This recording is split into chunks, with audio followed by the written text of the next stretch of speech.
Hello, welcome to my channel. आज इस video में हम प्रैक्टिस करेंगे एमसीक्यूज़ की। और चैप्टर है हमारा क्लास 6 का चैप्टर नंबर 5 बॉडी मूवमेंट्स। और इसका पार्ट 1 मैंने ऑलरेडी अपलोड कर दिया है, आप लोग वहाँ से चेक कर सकते हैं।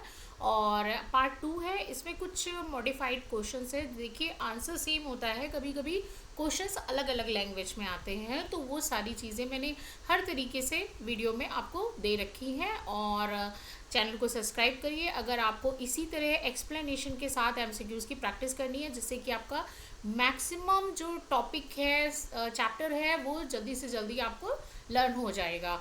तो चलिए स्टार्ट करते हैं वीडियो अपना। और यहाँ पे क्वेश्चन हम देखते हैं। यस, क्वेश्चन है हमारा, फर्स्ट है, what connects muscles to bone, right. So यहाँ पे ये पूछ रहे हैं कि ऐसी कौन सी क्या कनेक्ट करता है मसल्स को बोन से। सो ऑप्शन है हमारा ए लिगामेंट, बी है टेंडन, सी है कार्टिलेज एंड डी है जॉइंट्स। सो जिसने भी टॉपिक पढ़ रखा है तो वो जल्दी से ऑप्शंस को टिक कर लेंगे, और नहीं भी किया है तो मैं यहाँ पे प्रैक्टिस करा रही हूँ और आप इसको लर्न भी करते हुए जाइए। सो मसल्स टू बोन क्या होता है, कनेक्ट क्या करता है? Yes, answer is B, tendons, right? So tendons connect muscles to bones and help in the movement. यहाँ पे देखिए मसल्स आ रही है और बोन जो है इससे कनेक्ट हो रही है, तो ये कौन सा जॉइंट हुआ? Tendon, right. नेक्स्ट है, what connects bone to bone. अब देखिए बोन से बोन को कौन कनेक्ट करता है? ए है टेंडन, ऑप्शन बी है लिगामेंट, सी है मसल्स एंड डी है कार्टिलेज। तो यहाँ पे आंसर क्या होना चाहिए? Yes, answer is B, ligament. Ligament join bones together and keeps joint stable. देखिए टेंडन में टेंडन जो है मसल्स टू बोन है और लिगामेंट है बोन टू बोन। ओके, तो यहाँ पे ये पिक्चर देख के ही आप समझ सकते हैं, लिगामेंट बोन टू बोन। आप माइंड में ये पिक्चर रखेंगे ना तो ऑलवेज आपको याद रहेगा टेंडन जो होता है वो होता है मसल्स टू बोन, और ये है bone to bone. Next question, which part of the body protects the heart and lungs, right. So A है स्कल, बी है रिब केज, सी है बैकबोन एंड डी है पेल्विस। तो यहाँ पे क्वेश्चन है, which part of the body protects the heart and lungs. देखिए heart और लंग्स को कौन सा जो पार्ट है वो कवर करता है, यानी कि उसकी रक्षा करता है। तो यहाँ पे क्या होना चाहिए? Yes, answer is B, rib cage. आप खुद ही चेक कर सकते हो, लंग्स कहाँ होते हैं? चेस्ट पार्ट में, स्टर्नम पार्ट में, और हार्ट भी कहाँ होता है? स्टर्नम पार्ट में। तो ये जो पूरी कवरिंग है ना, इस तरीके का नेट होता है, राइट। इसको हिंदी में पसलियाँ बोलते हैं। और ये क्या है? ये 12 पेयर होती हैं। ओके, तो ये पूरा एक केज है जिसके अंदर यहाँ पे आपके हार्ट्स और यहाँ पे सॉरी ये लंग्स और ये हार्ट यहाँ पे सेफ रहता है, प्रोटेक्ट रहता है। तो the rib cage surrounds and protects vital organ like the heart and lungs. Next है, movement of the lower jaw is an example of. Option है ए फिक्स जॉइंट, बी है हिंज जॉइंट, सी है pivot joint and D है ball and socket joint. तो यहाँ पे lower jaw का example, इसमें जॉइंट का नाम पूछ रहे हैं। पार्ट 1 में मैंने आपको एक्सप्लेन किया था, जिसमें केवल पेंडुलम जैसे होता है ना, उसमें फॉरवर्ड और बैकवर्ड इस तरीके का मूवमेंट होता है। तो आपके लोअर जॉ में भी आप समझ लीजिए, ये रहा अपर जॉ और ये है लोअर जॉ। लोअर जॉ का मूवमेंट कैसा होता है? Up down up down. तो एक तरीके से पेंडुलम का हुआ। तो यहाँ पे आंसर क्या होना चाहिए? यस, हिंज जॉइंट, जैसे कि नी में होता है। रिमेंबर, हिंज जॉइंट कनेक्ट करिए नी में, नी और एल्बो में, राइट। नी और एल्बो में कौन सा जॉइंट होता है? आपका हिंज जॉइंट। और यही जॉइंट आपका होता है आपके लोअर जॉ में, क्योंकि ये भी बिल्कुल पेंडुलम की तरह एक जगह से जाता है, फिर अपने जगह पे आ गया और फिर दूसरी जगह गया, फिर ये आ गया, राइट। फिजिक्स में इसको एम्पलीट्यूड कहते हैं।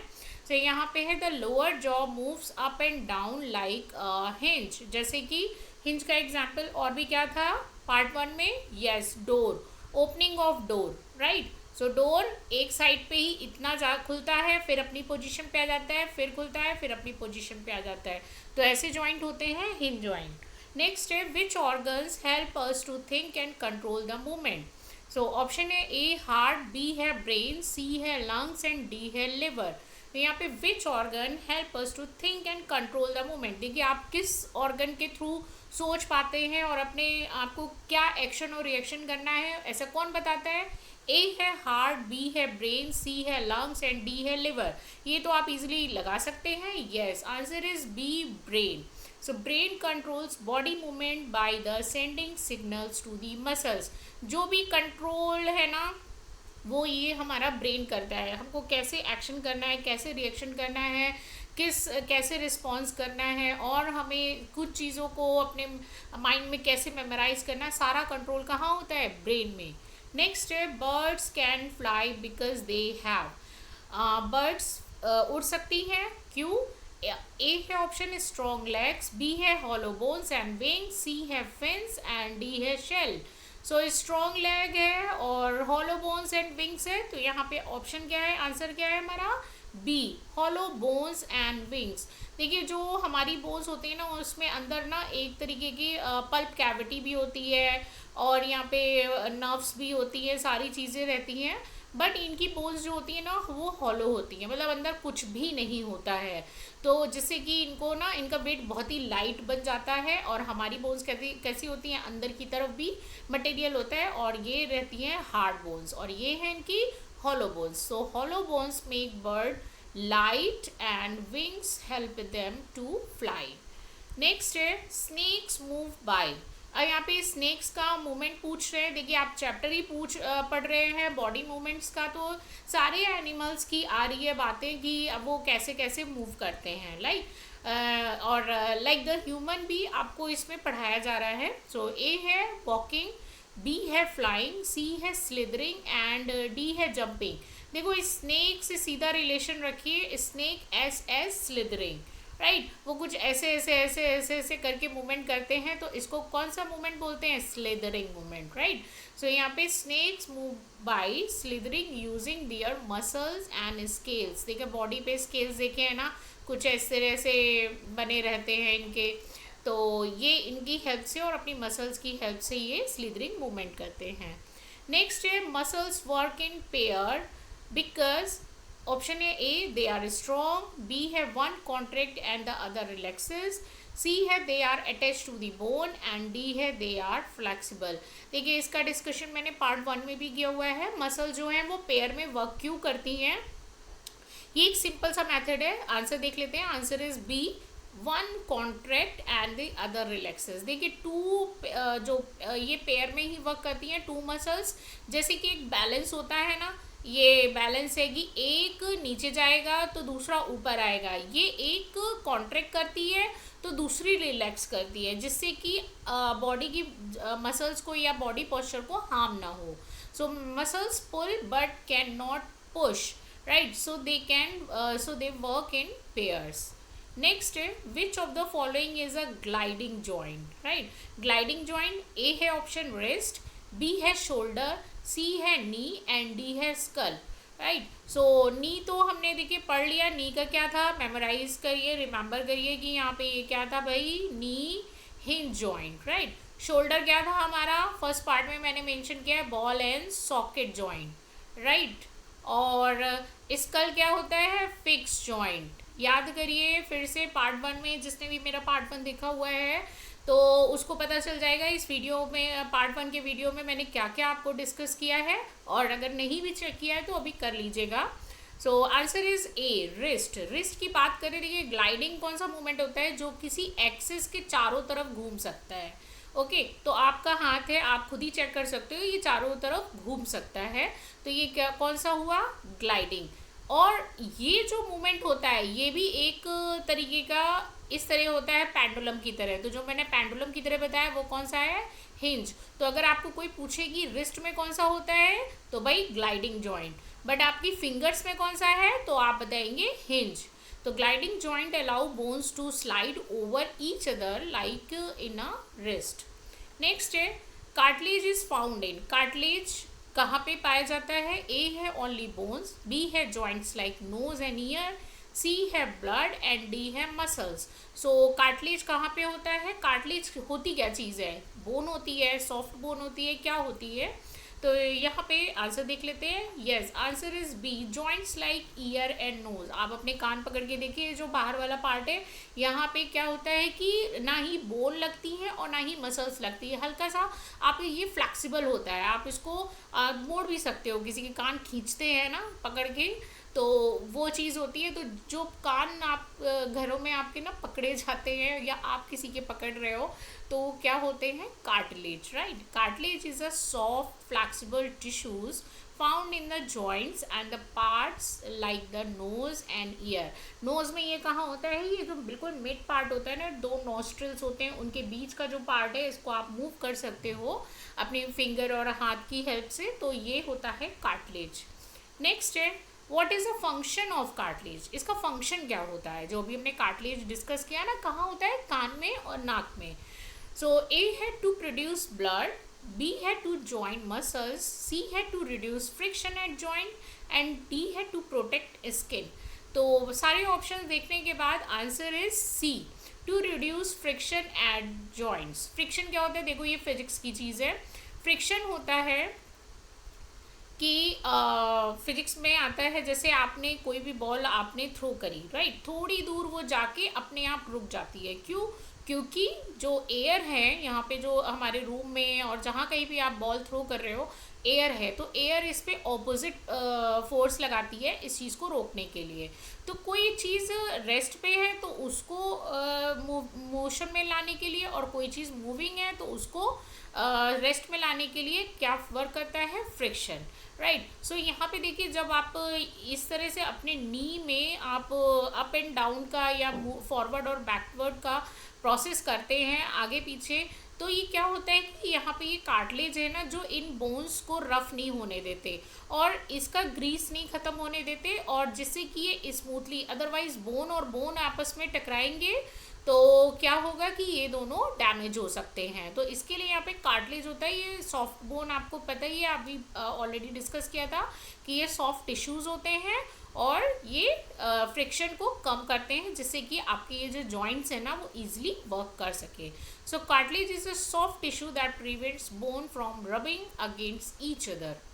नेक्स्ट है, which type of the joint is found in the finger. देखिए क्वेश्चन मैंने अभी बताया भी था और आ भी गया। ए है बॉल एंड सॉकेट, बी है हिंज, सी है पाइवट एंड डी है फिक्स्ड, राइट। तो यहाँ पे क्या है आंसर, हिंज।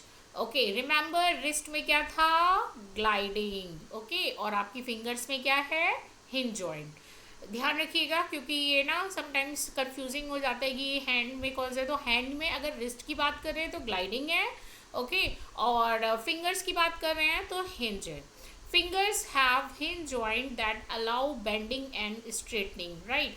इस तरीके का मूवमेंट होता है, या तो आप फिंगर अप कर लेंगे या डाउन कर लेंगे, इससे ज़्यादा पेंडुलम की तरह जो भी बन रहा है अपनी पोजीशन पे इधर गया और इधर गया। तो याद रखिए ये क्या है भाई, हिंज जॉइंट है, राइट।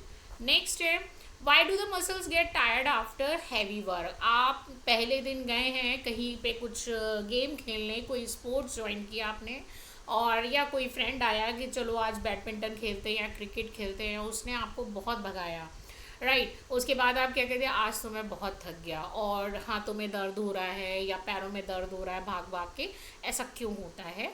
ऑप्शन देख लीजिए, लैक ऑफ बोन्स, बी है lack of oxygen and energy, C है too much blood and D है वीक जॉइंट्स। आपको ये बोल रहे हैं कि आपके शरीर में क्या बोन्स नहीं है या फिर आपके जॉइंट्स हैं वो वीक हैं, ऐसा कुछ भी नहीं होता है। Answer is B, lack of oxygen and energy. देखो आप डेली जो वर्क करते हो, अगर उससे ज़्यादा कर लोगे तो क्या होगा, आप थक जाते हो। सेम यही होता है मसल्स के साथ। आप जब मसल्स को डेली रूटीन से हटके ज़्यादा काम करने को देते हो, आपने आज खूब 1 घंटे बैडमिंटन खेल लिया, 1 घंटे रैकेट खेल लिया, फिर आप क्या करते हो, हाथ पकड़ के बैठ जाते हो, अरे यार दर्द हो रहा है यहाँ पे, राइट। तो यहाँ पे क्या होता है भाई, ऑक्सीजन की कमी हो जाती है और एनर्जी भी डाउन हो जाती है, और आपने पढ़ा भी होगा कि यहाँ पे लैक्टिक एसिड बनने लगता है, ओके। लैक्टिक एसिड मीन्स जो भी आपकी मसल्स हैं वो एनारोबिक रेस्पिरेशन करने लगती हैं, क्योंकि आप जो डेली रूटीन से ऑक्सीजन मिल रहा है वो अभी मिल नहीं रहा था, क्योंकि वो जल्दी जल्दी काम कर रही है तो उतना ऑक्सीजन ले नहीं पा रही हैं, तो यहाँ पे ऑक्सीजन की कमी हो जाती है, okay. So muscles need energy and oxygen, shortage cause fatigue, right. थकान होने लगती है, दर्द होने लगता है। सो नेक्स्ट है which structure protect the spinal cord? A है स्कल, बी है रिबकेज, सी है बैकबोन एंड डी है पेल्विस। तो यहाँ पे कौन सा स्ट्रक्चर है जो स्पाइनल कॉर्ड को प्रोटेक्ट करता है? राइट, ध्यान रखिएगा, स्पाइनल कॉर्ड पूछ रहे हैं आपसे, ब्रेन नहीं पूछ रहे हैं, क्योंकि बहुत से बच्चे यही समझते हैं स्पाइनल कॉर्ड का मतलब होता है ब्रेन। नहीं, स्पाइनल कॉर्ड पता है क्या, जैसे गर्ल्स की ना चोटी होती है ना पीछे, वैसे ही हमारा हम सभी के, चाहे वो मेल हो फीमेल हो या कोई भी एनिमल हो, तो उसके ना ब्रेन से यहाँ हेड पार्ट से और बैकबोन जो होती है ना, जितने भी वर्टिब्रेट्स हैं, तो बैकबोन है तो वर्टिब्रेट्स कहलाएंगे। तो ये पीछे से उनके ना एक तरीके की वर्टिब्रीज का चोटी जाती है, यानी कि उसका पूरे का पूरा एक टेल जाती है, तो उसे बोलते हैं स्पाइनल कॉर्ड। और ये किसके अंदर प्रोटेक्ट होती है? ए स्कल, बी रिबकेज, सी बैकबोन और डी पेल्विस। देखो स्कल से तो ये निकलती है, तो वहाँ पे तो सेफ नहीं है। Answer is C, backbone. देखो मैंने आपको बोला ना कि हर किसी के ब्रेन से होती हुई बैक पार्ट तक ये पूरी जाती है, तो ये यहाँ पे अंदर की तरफ नर्व्स होती हैं स्पाइनल कॉर्ड, जिससे कि हमको एक्शन और रिएक्शन कैसे करना है उसका सारा का सारा मैसेज जो है वो ब्रेन से मिलता है। और ये होती है, ये ऐसी स्पाइनल कॉर्ड होती है, पहले तो यहाँ से आती हैं और फिर ये पूरी बॉडी में इस तरह से फैल जाती हैं। अलग अलग नाम होते हैं इनके। So the back bone surrounds and protect the spinal cord. आप जब बड़ी क्लासेस में जाएंगे, 6 है ये तो, और उसके बाद 7th 8th 9th इन सब क्लासेस में यही चीज़ें आपको और एलेबरेट करके बताई गई हैं। सो नेक्स्ट है which of the following animals use wings for movement? ये बहुत ही ईजी है। देखिए कुछ हार्ड क्वेश्चंस होते हैं, कुछ बहुत ही इजी होते हैं, ये हर एग्जाम में आते हैं एग्जाम पैटर्न को बैलेंस करने के लिए। सो मैंने ये भी यहाँ पे यही किया है। ऑप्शन है A fish, B bird, C snake and D earthworm. तो आंसर सभी को पता होगा, I think answer is bird. Birds use wings to fly. Okay, so और इसी तरह अगर आपको रीज़न असर्शन के क्वेश्चंस की भी प्रैक्टिस करनी है तो मुझे ज़रूर कमेंट करिएगा, और चैनल को लाइक करिए, शेयर करिए और सब्सक्राइब करिए, जिससे कि आपको ये ज़्यादा से ज़्यादा एमसीक्यूज़ करने के लिए ये वीडियोस मिलते रहें। और इनसे आपको पता है कि जितने भी आपके आ रहे हैं फिलअप्स और सारी चीज़ें वो कवर होनी हैं। तो मैं कोई यूज़फुल चीज़ ही है आपके लिए, कोई हार्मफुल चीज़ नहीं है। आप इसकी घर में बैठ के कभी भी प्रैक्टिस कर सकते हो। इवन आपको ये प्रैक्टिस तो एग्ज़ाम के पहले करनी ही है, क्योंकि इससे आपका रिवीजन भी हो रहा है। और चैनल को सब्सक्राइब करिए, आपको डेली ऐसे ही मैं वीडियोस बना के देती रहूँगी, सारे के सारे एमसीक्यूज़ देती रहूँगी, सेलेक्टेड, जो कि आपके क्लास वाइज है। Okay, thank you.